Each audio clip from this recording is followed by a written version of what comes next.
Four ways to jam your grant review. So, as you know, when you write your proposal and submit to the grantor, the grant reviewer goes through your grant and now they either score your grant or they determine whether you are, by the scores that they have about your grant, it determines whether you will be one of those who will be funded or will not. So, today is all about how to make it easier for the grant reviewer of your chosen fund. Now there are four ways that you can make it so easy for the grant reviewer that will ensure that your grant proposal has the best chance of winning the grant opportunity. So welcome to your Elite Experience Podcast, and this is the grant edition. So way number one is that make it easy to for the grant reviewer to read your grant proposal. So what this means is that not use jargon, words that are so big but another person may not understand what you mean, or words that are common in your nonprofit but someone from the outside cannot understand what that word means. Use only words and phrases which are simple and which are relatable. So don't use the big word. Use words that someone can understand and language that is so easy to understand for anyone who is reading a grant proposal, regardless of their level of education. The second thing is how to be charming in your grant proposal is by being persuasive and exciting.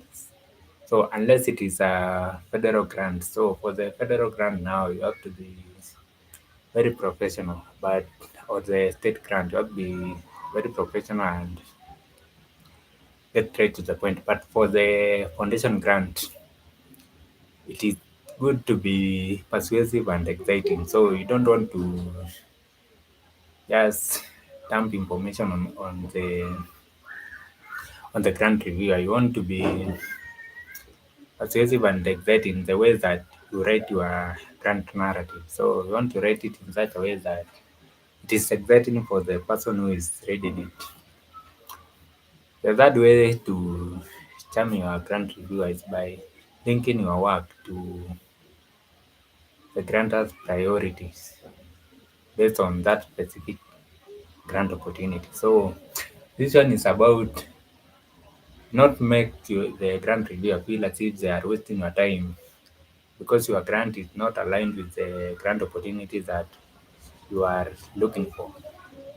You want to only apply for grants which are aligned with that specific grant opportunity that which are relevant, which your nonprofit is eligible for, and which your project is aligned with. So when you do that now, it makes it easier for the grant reviewer because now they feel that this is not a grant proposal that will be wasting their time, but this is a grant proposal that it's worth their time because it aligns with the grantor's priorities and it also meets the guidelines and all the requirements that have been put in place.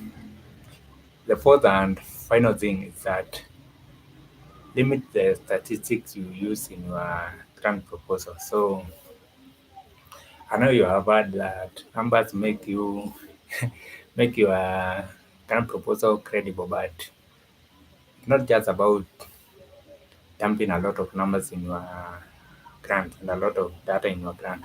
It is more about yes, you can use the statistics and the data, but focus more on your grant narrative.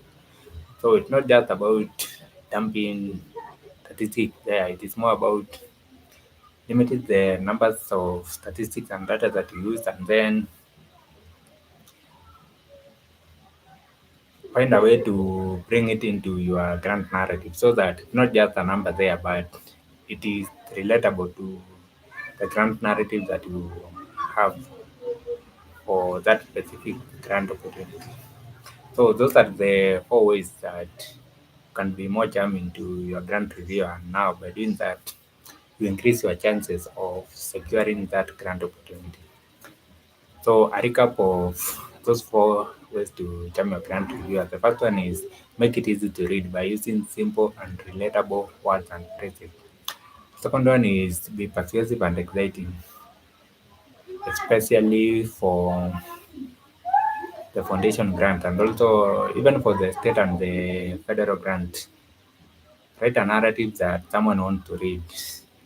The third one is limit limit your work to the grantor's priority. So this is about making sure that the grant proposal is aligned with that grantor's priority for that specific grant opportunity and that you meet all the guidelines and all the requirements that have been put in place.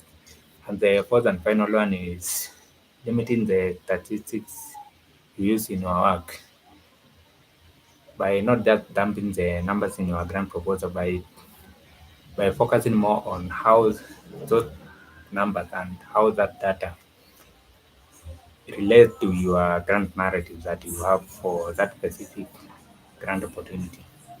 So that's all for today, and I'll see you in the next session. So bye bye, BDM.